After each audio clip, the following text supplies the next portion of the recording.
Je lui pose une question très simple. Dis-moi les 10 caractères positifs de Vladimir Poutine. Il m'a sorti un truc, tu lui donnes le prix Nobel. Hein. Après, je lui ai dit, donne-moi les 10 caractères genre négatifs de Poutine. Et là, il m'a sorti un truc, je lui ai dit, le mec, on le met à la cour de la Haye, on le juge perpétuité. Tu vois, c'est ça en fait le chat d'aujourd'hui. Ça dépend de ce que tu lui donnes.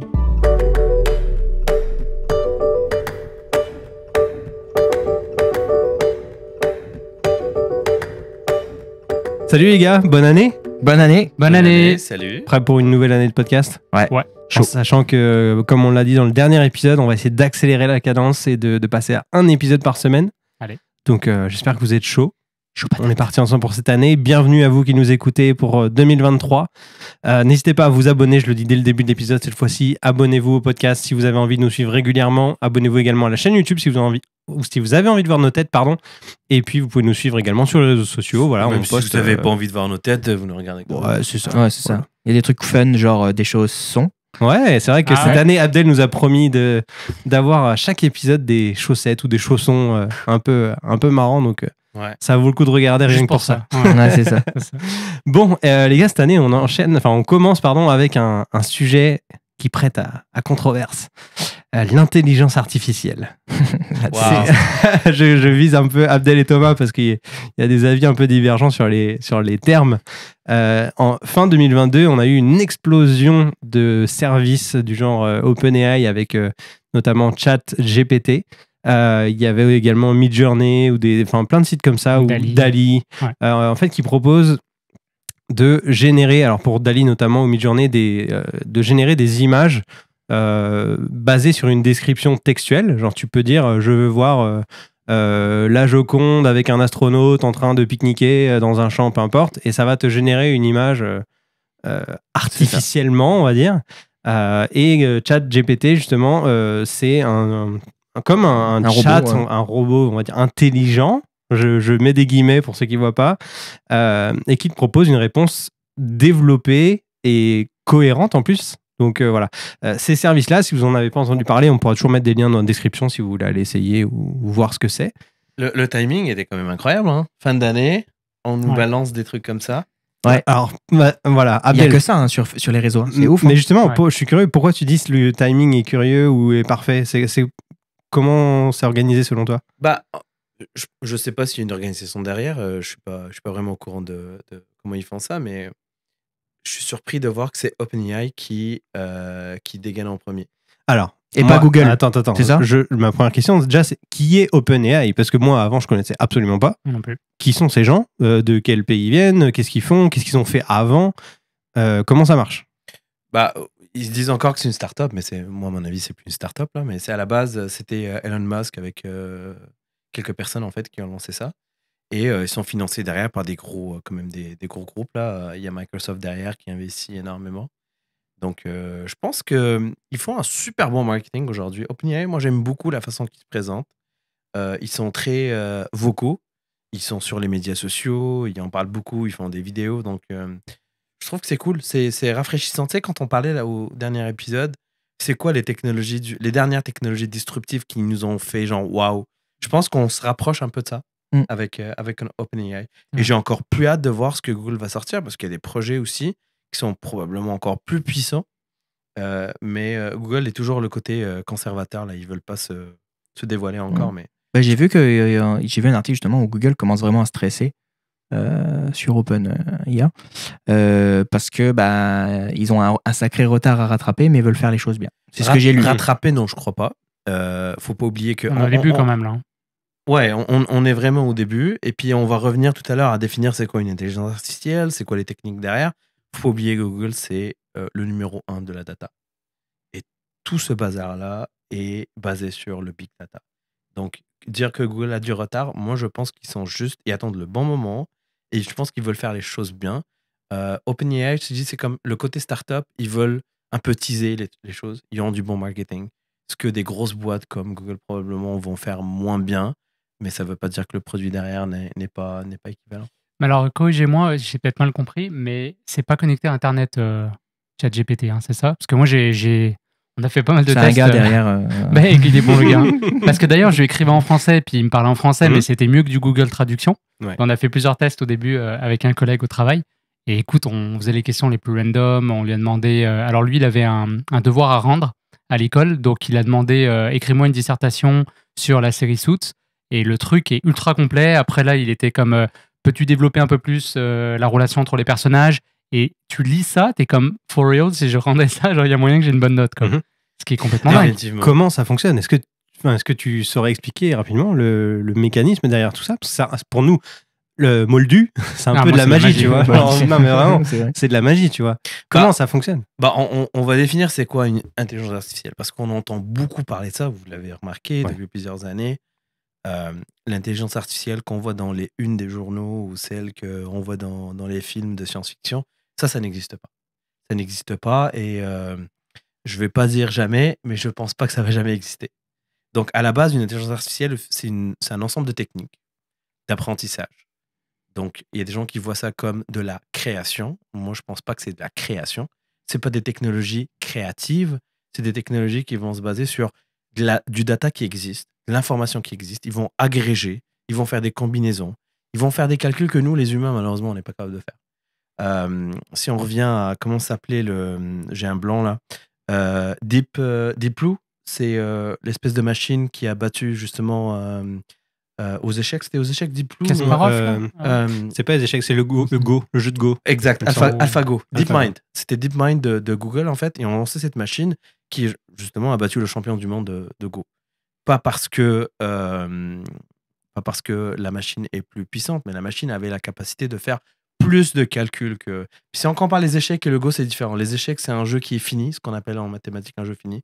C'est-à-dire que tu connais la fin, c'est juste un ensemble et il faut que tu fasses un calcul et tu sais que c'est fini. Le Go, c'est un peu plus compliqué. Mais la machine a été capable quand même de faire des calculs que l'humain n'est pas capable de faire. Donc moi, je vois l'intelligence artificielle comme un soutien, comme une assistance, plutôt qu'un outil de création. Mais du coup, ça s'appelle pas de l'intelligence artificielle. Vraiment. Parce que c'est vrai que quand tu le dis comme ça, c'est vrai que c'est pas de l'intelligence artificielle dans le sens où on n'a pas mis juste un truc dans une pièce et le truc, il s'est fait de A à Z tout seul. Non, mais attends, j'arrête 2 secondes. Un humain, tu ne lui apprends pas des choses à l'école ou peu importe où, il saura pas lire ou écrire. Tu as bien besoin de l'entraîner, ton cerveau humain. Donc un ordinateur, un robot, c'est la même chose. Tu as besoin de l'entraîner. Mais c'est quoi l'énergie nécessaire pour un humain pour apprendre? Je reviens un peu dans le passé, une anecdote. À l'époque, quand Internet a été lancé, je ne sais pas si vous avez entendu parler de ça, mais le premier truc intelligent qui a été créé, c'était un programme qui détectait des faces de chats. Tu montrais des images, il est capable de dire c'est un chat. Pourquoi? Parce qu'à l'époque, les gens prenaient beaucoup de photos de chats, ils partageaient ça sur Internet. Ça, c'est mon chat, il joue machin. Donc, c'est comme ça que le Cat Recognizer, ça s'appelait, a été créé. Mais pour entraîner cette intelligence-là, ça a pris, je sais pas, 200 millions ou 200 000, je pense, photos de chats pour qu'ils soient capables de reconnaître. Ma fille qui a moins de 2 ans, je lui montre un chat 2, 3, 4 fois, mais les études scientifiques disent 12 fois tu lui montres un chat, elle est capable de reconnaître. Et dans d'autres situations, de jour, de nuit, en train de courir, en train de sauter. Alors qu'une intelligence artificielle, quand tu lui donnes une photo, si le chat ne court pas, demain tu montres un chat qui court, peut-être qu'elle va pas reconnaître, elle va dire c'est un tigre ou c'est un... peu importe. Donc...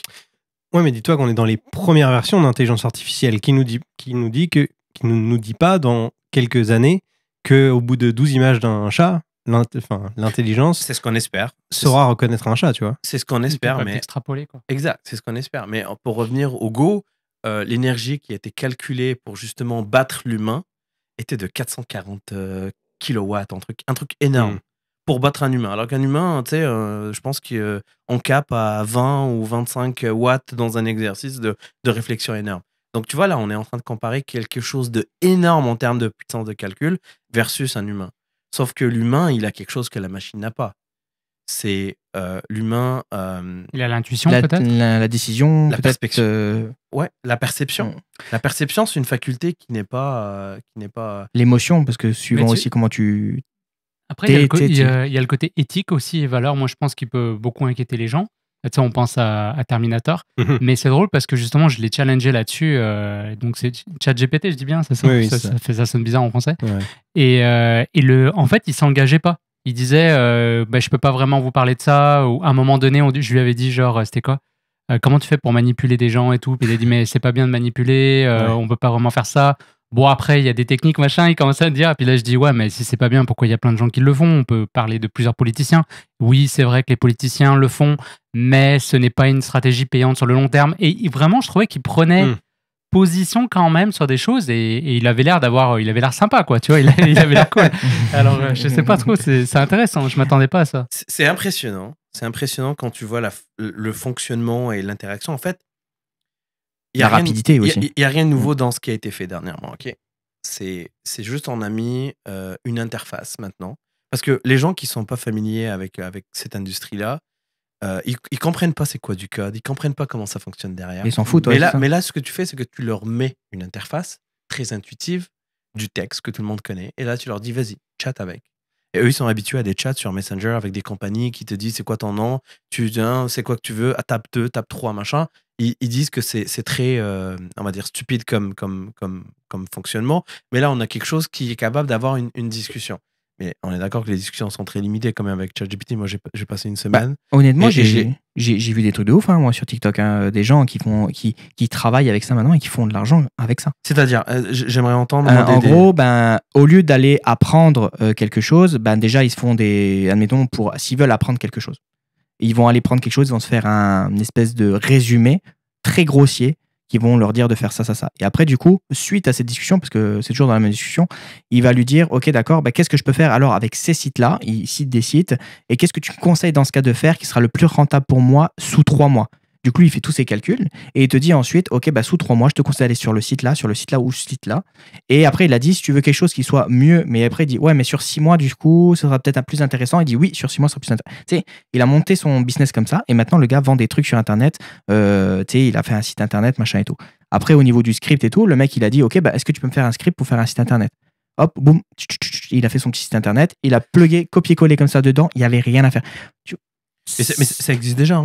Non, mais oui, ça existe déjà. Mais là, c'est très simplifié. On va dire, moi qui connais rien, admettons, la démocratisation. C'est incroyable. Ouais, ça a été démocratisé. C'est ça que je dis en fait. Il y a une interface aujourd'hui qui est intuitive, qui fait que les gens voient ce truc-là impressionnant. Alors qu'avant, c'était dans un système back-end, compliqué, que des spécialistes qui comprennent. Et ça prenait en fait les techniques, comprendre le langage, puis des habilités que des ingénieurs avaient. Donc, c'est pour ça que je dis OpenAI, en fait, ils ont ce côté-là où ils en parlent.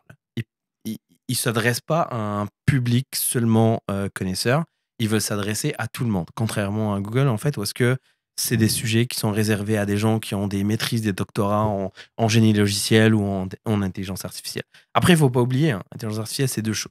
C'est des mathématiques et des statistiques. Ouais. Donc, l'exemple que tu donnais, donne-moi un plan de match sur je ne sais pas combien de mois pour réaliser objectif ABC, c'est des statistiques. C'est-à-dire que la machine va comparer des exemples qui existent. Donc, encore une fois, sur du data. By the way, ChatGPT, il est bloqué jusqu'en décembre 2021. Parce que justement, c'est là où on l'a entraîné sur un set de données qui se termine en 2021. Et pourquoi ça, c'est pas possible de l'actualiser en temps réel avec des données plus récentes? L'énergie que ça prend pour apprendre, justement. Donc, c'est énormément d'énergie. Et là, ce qu'on voit pas, c'est que, encore une fois, je veux revenir à ton point tout à l'heure, les biais et l'éthique, mais il y a le côté aussi environnement. C'est quoi l'énergie nécessaire pour avoir cette discussion-là? Je pense que pour ChatGPT, ils ont sorti une consommation énergétique, ce que ça coûte, une question que tu poses. C'est encore énorme aujourd'hui. Mais encore une fois, on est au début de quelque chose qui va probablement être plus optimisé. Mais moi, la partie qui m'agace un peu, c'est quand j'entends des phrases du genre « ça y est, on va remplacer des développeurs, ça y est, on va remplacer des métiers, ça y est, on va remplacer la créativité ». Ça, c'est un discours qu'on entend depuis je sais pas quel... Là, il y a eu un mouvement suite à ça, avec Dali, là, tu disais tout à l'heure, pour surtout les graphistes, etc. Puis toi aussi, tu m'avais envoyé un test que tu avais fait là, par message. Donc, il avait essayé de faire un logo, admettons, pour dans la poche, admettons, d'en simuler un. Le truc, il est ultra complet. Alors oui, c'est basique ce qu'il a sorti, mais je pense qu'il y a moyen de le pousser un peu plus. Et moi, j'ai fait le test, et d'ailleurs, on le mettra sur TikTok, donc allez follow la page TikTok. J'ai fait le test des 55 visages d'intelligence artificielle qui disent. Donc, je passais par une application, j'ai pris une photo, j'ai pris entre 10 et 20 photos de moi. Ça, c'est LensAI je crois, un truc comme ça. Je sais plus par quelle application t'es passé. En gros, après, j'ai lancé le truc, ça a mis 20 minutes. En 20 minutes, j'ai eu 55 photos travaillées, dessinées, peintes, machin et tout. Incroyable, que je peux utiliser aujourd'hui. D'ailleurs, c'est l'une de mes photos sur mon Instagram, parce que le truc est clean. Si j'avais demandé ça à quelqu'un, je l'ai déjà fait pour mon ancienne chaîne YouTube de pâtisserie, ça a mis 2 jours pour une personne et ça m'a coûté, admettons, $400, tu vois. Ok, mais la photo que tu as reçue, est-ce que tu es sûr qu'en termes de droit d'auteur, c'est ça la question en ce moment. C'est ça qu'on ne sait pas. D'ailleurs, parce qu'encore une fois, c'est basé sur des images qui existent. Ouais, mais comment ça marche alors ? C'est ça. Alors, on va essayer de faire un parallèle avec la musique. Il y a beaucoup de plagiés dans la musique, dans le sens où des gens qui vont voler des rythmes, enfin, on connaît ça. C'est la même technique ici. C'est que j'ai une bibliothèque d'images. Et je vais prendre un petit bout là, un petit bout là, un petit bout là, puis je vais en faire quelque chose. Est-ce que cette agrégation d'images est-ce que c'est quelque chose d'unique ? Oui, aujourd'hui, parce qu'il sort des images qui sont uniques, mais c'est basé sur quelque chose qui existe. Mais après, moi, je suis pas choqué de ça. Parce que je suis pas choqué non plus. Personne a la prétention de dire j'ai tout inventé, je suis parti de zéro. On est toujours inspiré. Mais c'est surtout mais les graphistes. Quelle est la différence selon vous entre plagiat et inspiration? Où est la limite en fait? Exactement. Voilà. On revient à Thomas. Tu viens de soulever le problème là. C'est ça, c'est parce que moi, tu vois, par exemple, quand j'étais en 3D, on avait toujours des sketchs à côté, des moodboards sur quoi on se basait sur des images qui existaient déjà. Et on l'a appris à l'école, quand tu crées un film, tu peux pas créer quelque chose qui n'a jamais existé. Tu l'as forcément vu quelque part. Le gars qui a fait ton logo, il a un background, il a des inspirations, il a des exemples, il a des mentors, il s'inspire. Donc c'est sûr, mais après, faut pas. Quand tu reconnais l'image de la Joconde en astronaute, là, on est d'accord que. Faut que ça soit assez dilué quand même. C'est vrai que ça abusé quand même. Mais je pense qu'il y a beaucoup plus de chances justement qu'un algorithme qui fait des calculs beaucoup plus poussés que nous, il y aura beaucoup plus de chances que ça soit assez dilué pour que personne soit capable de revenir à l'image d'origine versus un humain qui était. C'est surtout j'ai vu un test récemment, quelqu'un qui avait fait à ChatGPT, écris-moi une dissertation sur tel et tel sujet. Et ensuite, il y a des outils qui sont utilisés dans des établissements scolaires, etc., pour voir s'il y a eu un plagiat entre ce qu'a écrit l'élève Bonne et. Chance pour trouver maintenant. Ça écrivait 0 plagiat. Non, voilà. Il était 100% original. Ouais. Mais maintenant, tu peux le détecter.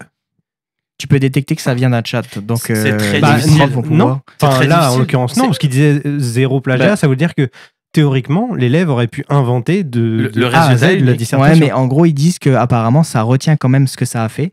Et en gros, maintenant, ils ont mis un site, je l'ai vu à disposition pour les profs, où le prof copie toute la dissertation, fait un copier-coller. Et en gros, si tu veux, ça te dit si ça a été fait par un chat OpenAI ou un autre, parce qu'il y en a plusieurs maintenant qui commencent à arriver sur le marché, et ça te dit lequel.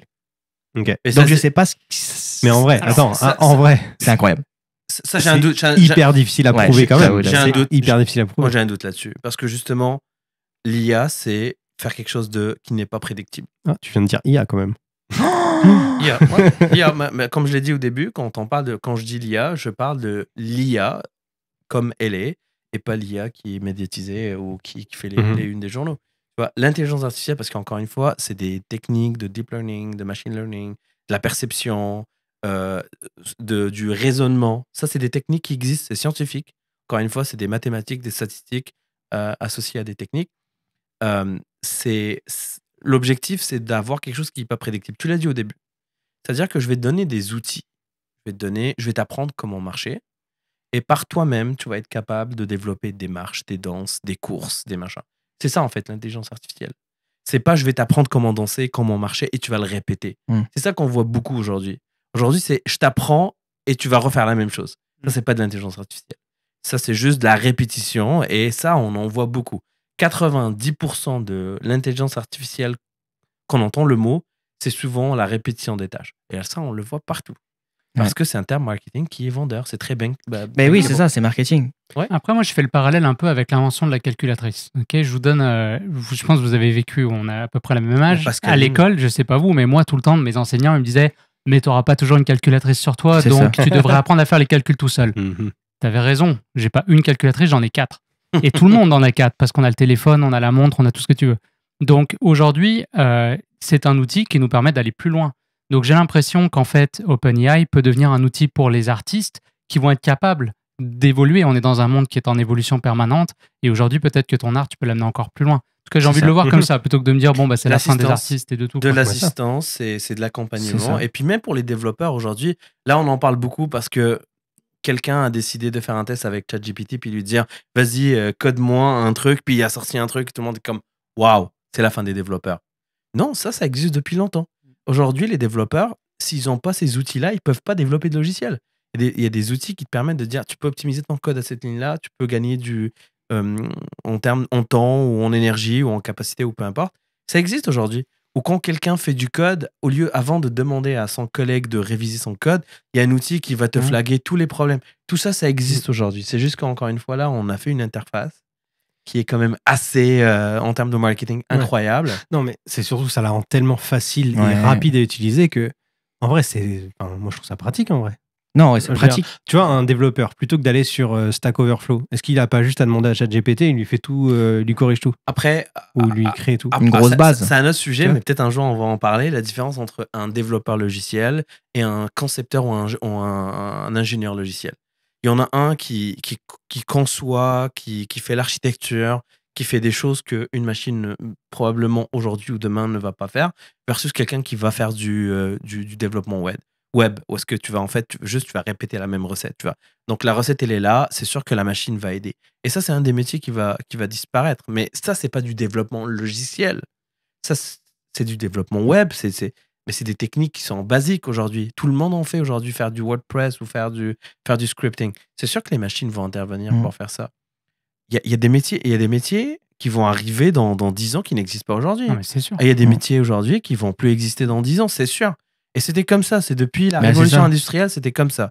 À l'époque, il y avait des gens allaient dans la machine, allaient à l'usine, puis ils faisaient une tâche répétitive toute la journée. On a compris qu'il n'y avait pas d'intelligence là-dedans, puis qu'il fallait mettre une machine pour faire ça, et la personne, tu peux la former pour faire des tâches que la machine ne peut pas faire. Après, il y a un point, j'aimerais revenir là-dessus et avoir votre avis. Quand on dit que l'intelligence artificielle va à un moment donné créer par elle-même, puis va être capable de faire ce que l'homme fait, moi, je pense que l'énergie que ça va demander pour faire ça est tellement infinie que c'est pour ça que je dis, j'ai hâte de voir ça. J'ai juste hâte que ça me fasse mentir. C'est-à-dire, tu t'es planté, mec. J'ai hâte de voir ça. Mais l'énergie que ça demande est énorme. Parce qu'aujourd'hui, quand on développe une intelligence artificielle, c'est pour un truc en particulier. Pour un objectif. Après, on en fait une deuxième pour un objectif. Si on veut avoir un peu le cerveau humain ou cette intelligence que nous, on a, que la machine n'a pas, il faudrait être capable de passer d'une industrie ou d'un domaine à un autre. Être capable de jongler, être capable de orchestrer les actions. Les machines ne sont pas capables de faire ça. Et si on leur demande de faire ça, elles vont devenir moins bonnes dans cette expertise qu'elles font et ça va leur demander encore plus d'énergie. Dans une phase où on parle beaucoup d'énergie, de sauver la planète et puis sobriété énergétique. Sobriété énergétique, c'est exactement ce que je cherchais. Ouais. Bon. Donc, mais de toute façon, on n'avancera jamais, mais ça on en parlera. Donc le vrai problème, c'est l'énergie dans tout ça. Parce que si on n'avait pas ce problème-là, on pourrait théoriquement imaginer une infinité de puissance de calcul, de tout ce qu'on veut, pour arriver à cette fameuse intelligence artificielle dont tu parles. Ouais. Selon toi, c'est pas que c'est infaisable, c'est faisable à condition qu'il y ait suffisamment d'énergie pour alimenter tout ça, et il va sans manquer... risque de détruire mais on y gagne planète, en plus. Finalement. Je pense qu'on y gagne aussi de notre côté. Tu sais, quand tu as 30 personnes qui travaillent dans un bureau sur un truc et que ça dure 30 jours et que là, on peut réduire à 10 jours quelque chose avec personne, faut voir aussi combien de coûts on va économiser là-dessus aussi. On pense toujours à que ce qu'on va utiliser avec cette machine-là, mais il faut voir aussi tout ce que derrière, ça va faire. Mais en fait, elle va exposer des gens aujourd'hui qui sont à des postes où il n'y a pas de créativité, il n'y a pas d'intelligence. C'est sûr que ces gens-là sont... je veux cibler personne, mais genre fonctionnaires d'État, les fonctionnaires d'État. C'est sûr qu'à un moment donné, mais ils le voient aujourd'hui.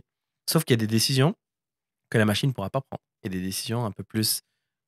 Encore une fois, revenir au point de Julien, il y a le côté biais et le côté éthique. La machine, elle est entraînée sur un set de données. Qui a créé ce set de données? Si le set de données a été créé par une personne qui a grandi au Rwanda, qui a vu ses parents mourir et puis qui a un sentiment de revanche qui est incroyable, la machine va s'inspirer de cette personne-là, puis elle va justement avoir des actions ou exécuter des actions qui correspondent à cette personne. Une même personne qui a grandi au Rwanda, qui a vu ses parents mourir, qui ne veulent plus vivre ça, qui ne veulent plus voir ça dans le monde, bah, là, cette personne va développer une intelligence artificielle qui va être un peu plus empathique, un peu plus, on va dire, vers la paix plutôt que vers la guerre. Après, c'est des outils. Hein. C'est nous qui leur disons quoi faire. C'est ça. Donc, si on C'est l'exemple de l'humain a inventé le marteau. Le marteau a permis de casser des roches et construire des immeubles. Le même marteau permet de casser des crânes puis tuer des gens. Donc, ça dépend du billet qu'on lui donne. Il y avait un exemple très bon il y a quelques années, en fait, où est-ce qu'à l'époque, il y a une base de données qui est connue, en fait, pour entraîner les assistants vocaux comme Siri, machin, tout ça, qui était basée sur des conversations téléphoniques des années 50. C'est-à-dire que tout a été enregistré et on a dit, vas-y, apprends. Écoute ce que les gens se disent entre eux. C'était comme les opérateurs téléphoniques avec des gens et ils apprenaient. Et il a dit, ok, je vais commencer par là-bas. Je vais commencer par A. Qu'est-ce qui existe aux États-Unis? A, Alabama, les années 50. Vous pouvez imaginer ce qui se passait dans les années 50 dans l'Alabama. C'était, le racisme était vraiment partout. Et donc, cette IA-là qui a été créée était très raciste. Ce qui fait que et ça, c'est, je me rappelle plus encore une fois du nom, c'est Microsoft qui a sorti ça en 2017. Puis quand ça a été lancé, au bout de 2 jours, je pense qu'ils l'ont éteint parce que ça a insulté des gens, ça a sorti des trucs, c'était incroyable. Juste parce que ça a été. Ils ont commencé par Alabama. Ça se trouve, s'ils avaient commencé par Californie, ça aurait été un peu plus peace and love, et puis ça aurait été. Donc, c'est les billets qu'on lui donne et sur quel jeu de données on l'entraîne. Ouais. Et encore une fois, on est tous les 4 ici. Peut-être que là, on s'entend sur un produit, on crée une invention. Est-ce que l'IA va être capable de nous concurrencer là-dedans? Encore une fois, l'IA, il faut qu'elle apprenne sur un set de données. Si on crée quelque chose aujourd'hui, ça va prendre des années, des données scientifiques, des tests, des expérimentations, pour qu'elle puisse apprendre et puis qu'elle puisse prendre des décisions. Et on peut pas lui laisser justement le choix de choisir elle-même, parce que c'est parce qu'on veut la contrôler alors. Parce que si on lui dit, par exemple, ok, prends le data de Google, prends tout ce qui existe sur Google et fais de quoi avec. Genre, c'est toi qui choisis de penser comme ça, c'est toi qui choisis ce type de politique, c'est toi qui choisis ce type de métier, si c'est bien ou pas, c'est toi qui choisis de... Est-ce que ça peut partir en couille? C'est ça la question. Google, je pense qu'il attend une requête, il attend une question en fait. Je pense pas qu'il va pas prendre d'initiative. Non, mais si on lui dit apprends, tu sais, comme là tu disais, A, B, machin. Là tu lui dis apprends Internet. Mais tu sais, GPT, moi j'ai fait des tests quand c'est sorti, c'était trop drôle. Je lui ai dit, vas-y, GPT, apprends la vie. Et puis là, c'était drôle les réponses qui sortaient. Genre, vas-y, apprends et viens, on se reparle après. Mais il va apprendre quoi? Basé sur quoi? Il y a tellement de choses, il y a tellement de jeux. En fait, ChatGPT, sur un set de données, je pense qu'il fait moins de 10 gigas. Toute les trucs incroyables qu'on voit en ce moment, c'est 10 gigas de données. Hein. 10 gigas de données. C'est rien. Hein. Sur votre iPhone, vous avez tous minimum 64, 128. Lui, c'est 10 gigas de données. Il a appris tout ça. Il est capable d'impressionner les gens. Donc, imagine si tu lui donnes... là, le GPT-4 qui devrait sortir l'année prochaine, normalement, lui, il donnait à 6 trillions de possibilités. VS, celui-là, il est en millions. Donc là, on part dans un autre game. ChatGPT, t'as, je pense, 10, c'est le 3, là. 10 puissance, t'as 10 puissance 128 milliards, un truc comme ça. Le prochain, ils disent que ouais, ça... C'est en trillions. Là, ça va être incroyable. Mais encore une fois, c'est le set de données qu'on lui donne. Il faut juste regarder le data qu'on génère chaque année. Donc là, le chiffre que tu donnes, c'est une fois qu'il aura appris dans l'année 2022. Donc imagine chaque année, la courbe, elle est comment? Chaque année, le nombre de données qu'on génère en tant qu'humain, c'est incroyable. Ça double pas, ça triple pas. C'est 10 puissance à chaque fois, tout ce qu'on génère, c'est incroyable. Donc l'année prochaine, il va être capable d'apprendre plus sur le monde. Il va avoir l'année 2022. Il y a eu tellement d'événements. Il y a eu une guerre en début d'année. Il y a eu une crise financière. Il y a eu une crise bancaire non déclarée. Lui, il est encore en pandémie, là, en ce moment. Ouais, il est encore en pandémie, exactement. Donc, c'est ça. Il n'est pas au courant de la guerre, lui. Non, il n'est pas encore. Non, il n'est pas encore. Non, c'est ça. Donc, ça va être intéressant. Ça peut tout changer, sa vision des choses. Alors, aussi. vous avez fait des tests, vous? Moi, j'ai dit... Penses-tu que ça serait possible moi, je lui ai posé une question. Je lui ai posé une question très simple. Je lui ai dit, qu'est-ce que tu penses? Dis-moi les 10 caractères positifs de Vladimir Poutine. Il m'a sorti un truc, tu lui donnes le prix Nobel. Hein. Après, je lui ai dit, donne-moi les 10 caractères genre négatifs de Poutine. Et là, il m'a sorti un truc, je lui ai dit, le mec, on le met à la cour de la Haye, on le juge perpétuité. Tu vois, c'est ça en fait le chat d'aujourd'hui. Ça dépend de ce que tu lui donnes. Mais je trouve que c'est bien parce que du coup, admettons, pour les gens qui adorent Poutine, ils ne verraient pas de point négatif à Poutine. Et à l'inverse, les gens qui le détestent, tu vois ce que je veux dire? Pour revenir à ton point, c'est la même chose. Là, c'est parce que c'est notre perception à nous. Mais s'il n'en a pas, justement, c'est bien d'avoir quelque chose qui n'en a pas. C'est très bien que tu dis ça et je reviens à ton point. Tu as dit tout à l'heure, si on lui laisse le choix, c'est quoi le choix que tu lui laisses? adore ou déteste Poutine? Ben, en fait, à mon avis, il devrait se baser sur l'histoire. Genre, regarder tout ce qui existe. L'histoire écrite par qui? Ben non, mais tout Google. Admettons, tout ce qui est écrit sur Google. Admettons, on se base parce que lui, il a besoin de data. On prend tout Google de A à Z, de 0 à 100. Donc ça veut dire que Google, sur tout ce qu'il y a sur Google, c'est la vérité absolue. Ben, c'est à lui de se faire la vérité lui-même. Ah bah alors. Ouais, mais même là, parce que Google, c'est pas Internet, mais c'est un regard sur Internet. Si tu utilises d'autres moteurs de recherche, on peut en citer va sur un moteur de recherche en Chine, tu n'auras pas les mêmes infos. Hein. Ah bah, c'est sûr. C'est là où je reviens à ton point. Quand tu on revient sur des questions. On lui laisse, c'est très philosophique, mais c'est très factuel aussi. C'est quoi le choix qu'il va faire? Basé sur quoi? Je t'entraîne sur un set de données où tout le monde est beau, le monde est propre, tout le monde est intelligent. Bah, tu vas représenter ce courant-là. Je t'entraîne sur un set de données qui vient de gens qui ont vécu la misère. C'est ça, hein. En fait, tu sais que ça me fait penser, je ne sais pas pourquoi je viens de penser, tu sais, Dieu nous a fait à son image, là. Ben nous, on a fait le truc à notre image. Il nous ressemble, il consomme de l'énergie quand il réfléchit, tu vas lui donner une certaine morale, et lui, il va appliquer. Et comme tu disais, l'environnement dans lequel il va grandir va le modifier. Donc, on est en train de juger ce qui nous ressemble. Et en développement logiciel, il y a un terme qu'on utilise, le God Power, justement. C'est justement le créateur du logiciel. Tu veux que ta création te ressemble ou tu veux que ta création ressemble à un courant en particulier, que ce soit politique, que ce soit religieux ou peu importe. Ouais, on joue à Dieu, imaginez là, on revient sur l'IA et puis les usages. Vous voyez quoi comme usage énorme? On va mettre de côté la création de photos incroyables, machin. Non, moi je pense que c'est sur l'assistance. C'est vraiment pour aider les gens. C'est pour gagner du temps. C'est pour j'ai réfléchi à développeur, mais c'est pour sortir des logiciels plus rapidement. C'est pour mettre à jour des iOS plus rapidement. C'est pour proposer des services qui sont, pour. Ça, je ne vais pas te décevoir, mais ça changera pas beaucoup. C'est ça. C'est le truc, c'est que peut-être que si, admettons, on met pas 6 mois à sortir un iOS, qui est annoncé en juin et qui sort en automne, et que tu as des trucs qui sont pas encore au point. Si tu veux un iOS qui sort tous les mois, tu peux le faire. Hein. Non, mais si on accélère, admettons, le processus en faisant une assistance à ces gens-là, en disant oh, machin, est-ce que tu peux me faire ça et tout, et que le truc est à 80% et il reste à 20% pour l'humain. Mais je vais te poser une question. Est-ce que tu penses que ces gens qui, eux, ont créé cet outil-là ne sont pas au courant qu'ils peuvent s'aider, ils peuvent s'accompagner, ils peuvent se faire accompagner? Peut-être plus facile, justement. Peut-être qu'il y a des choses qu'ils vont pas penser. Il y a le facteur humain, la fatigue. Lui, il n'est pas fatigué, le truc, tu vois, genre.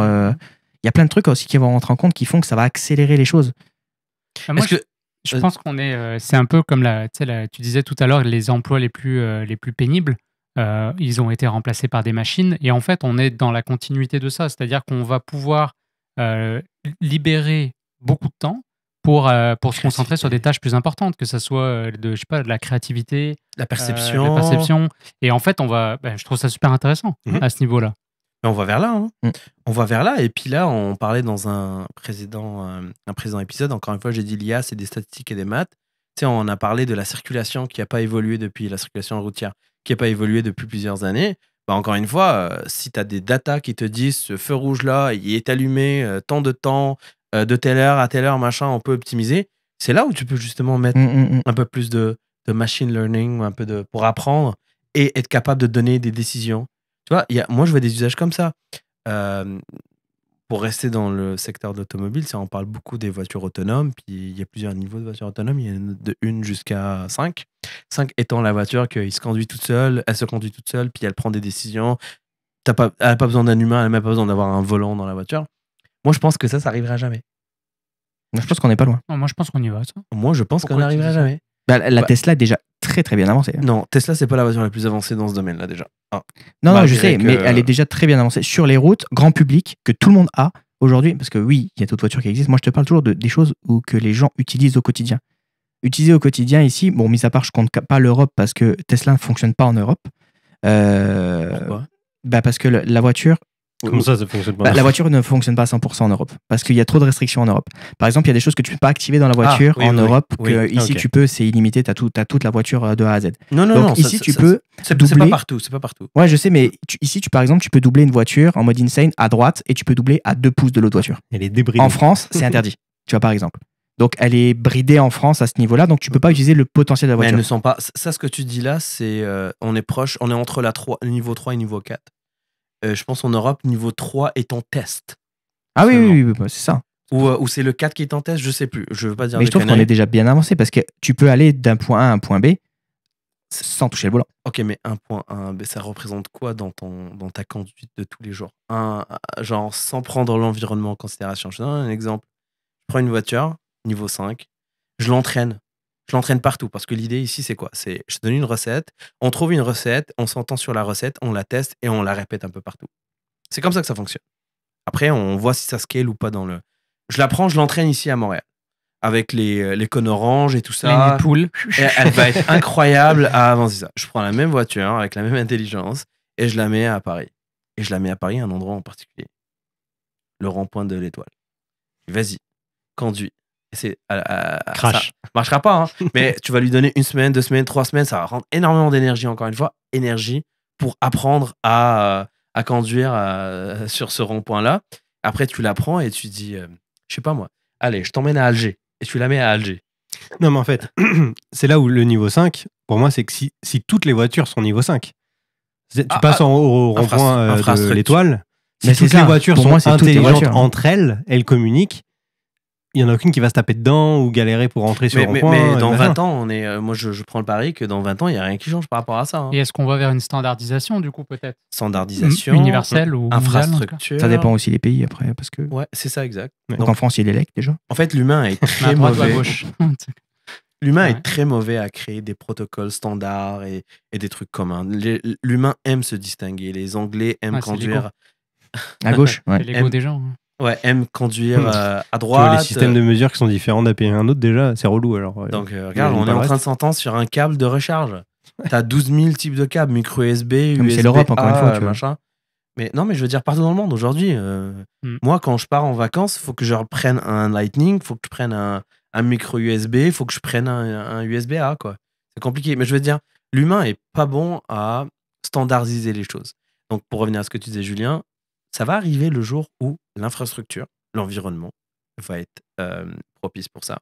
Ou est-ce que tout le monde va jouer par la même règle? Donc, c'est pour ça que la régulation, c'est important.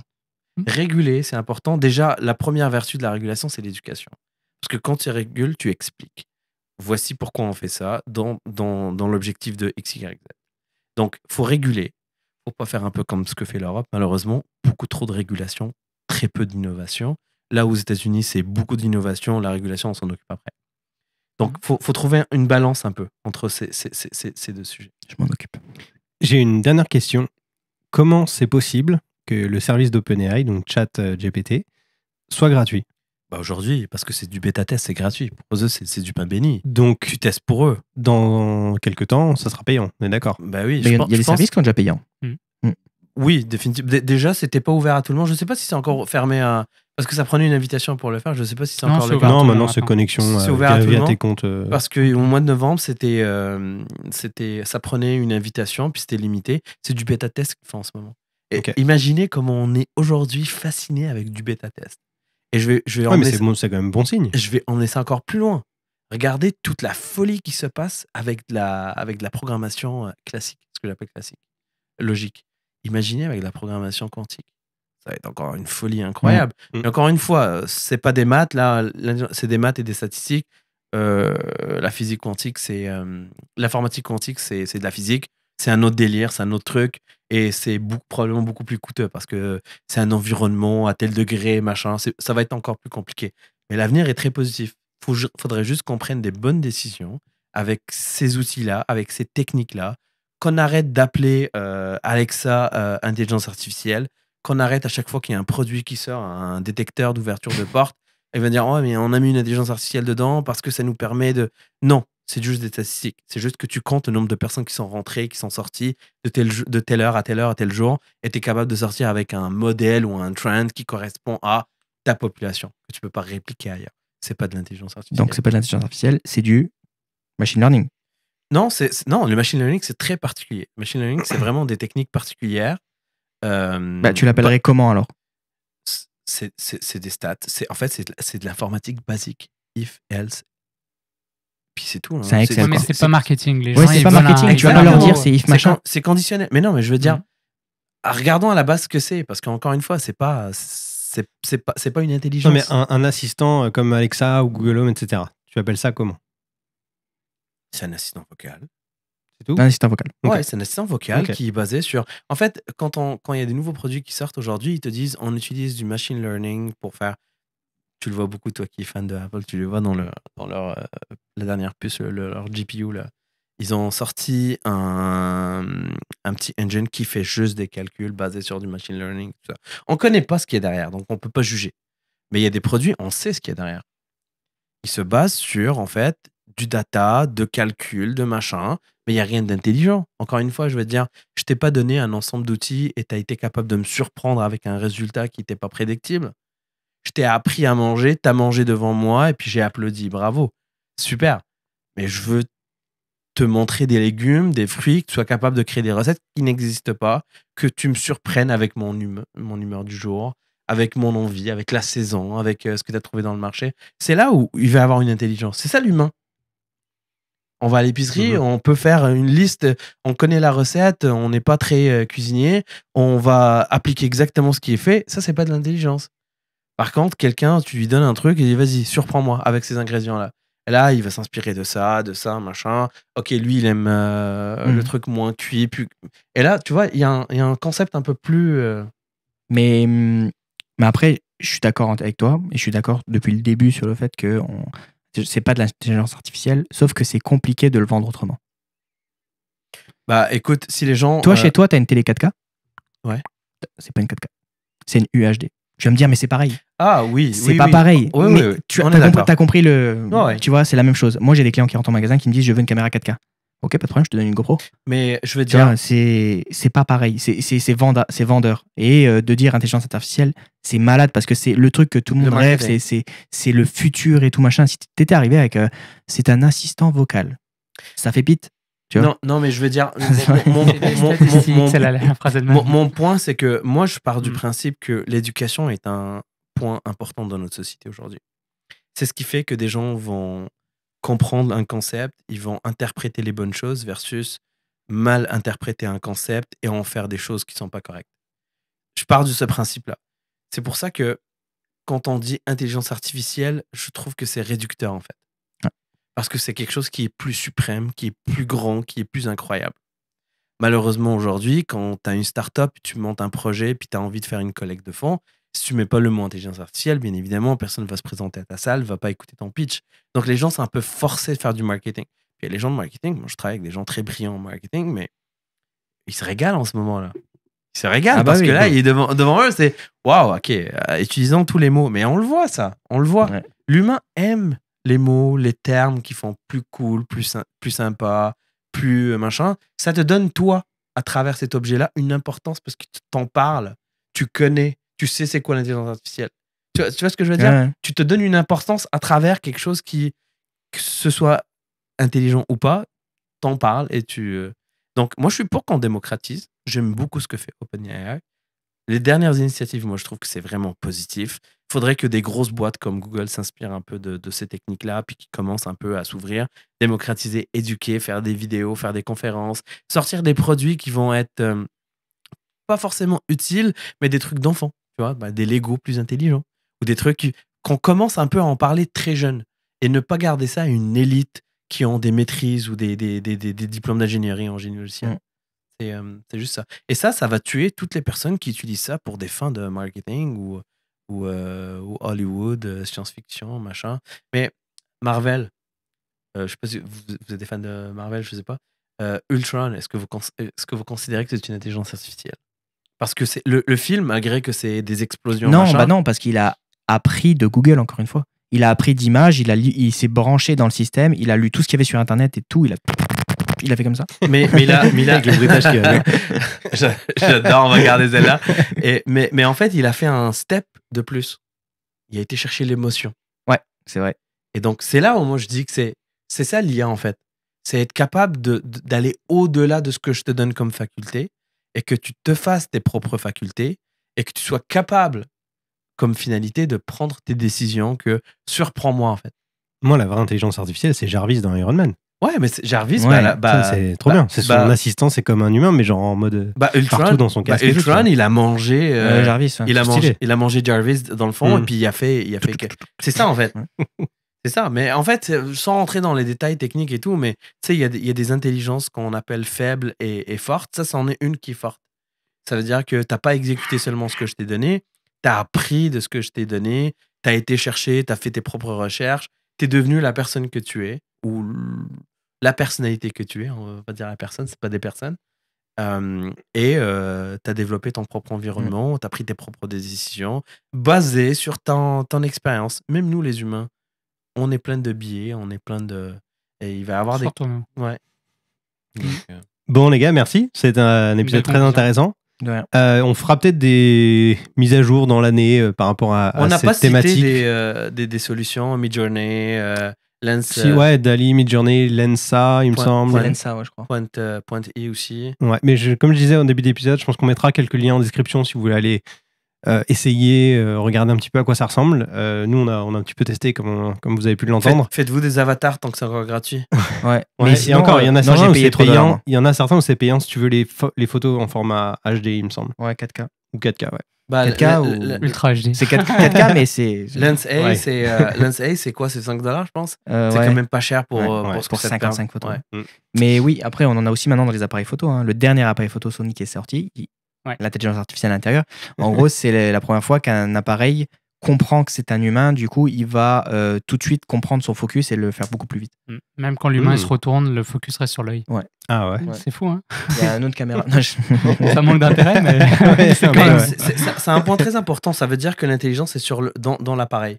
Moi, j'ai hâte de voir ça parce qu'encore une fois, pour revenir au sujet de écologie planète, j'ai hâte de voir comment est-ce qu'on va continuer à construire des data centers, puis comme j'ai dit, le data grossit. Ça veut dire qu'on va construire des buildings encore plus gros. À un moment donné, ça ne scale pas. Est-ce qu'on va transférer l'intelligence de ces data centers? Le traitement, est-ce qu'il va toujours se faire ailleurs ou il va se faire on the edge? Parce que sur une pile, c'est stylé quand même. Sur une pile rechargeable, c'est stylé. Ouais. Après, ça va prendre des techniques d'optimisation, machin, avant qu'on arrive à quelque chose. Mais moi, je crois dans ça. Je crois beaucoup dans tout ce qui est développement, tout ce qui est technologie, logiciel. Je pense qu'à un moment donné, le concept... Il va y avoir une taxe écologique. Donne-leur pas des idées, là. Non, c'est ça. Stop avec les taxes. On pourra pas... Non, mais quand je dis taxe, on pourra pas développer juste pour développer. On pourra, comme aujourd'hui, les gens réalisent qu'on peut pas rouler et émettre des gaz comme ça. Il y a un coût à ça. Développement aussi. On va pas développer juste pour développer, il va y avoir une optimisation. C'est sûr qu'il faut faire des sacrifices. Je le dis toujours. Et nous, dans nos métiers, on a fait énormément de sacrifices, les métiers artistiques. Hein. Pour ça, en ce moment, la bataille qui se déroule, je suis en plein dedans, ça me concerne, mais en même temps, je me dis, on peut pas avancer non plus si on se ferme à ça. Il faut qu'on trouve des solutions. C'est à nous de sortir de nos doigts du 1 et de trouver d'autres solutions, justement, qui vont aller plus loin que ce que l'intelligence artificielle, aujourd'hui, entre guillemets, est capable de nous donner. Ouais.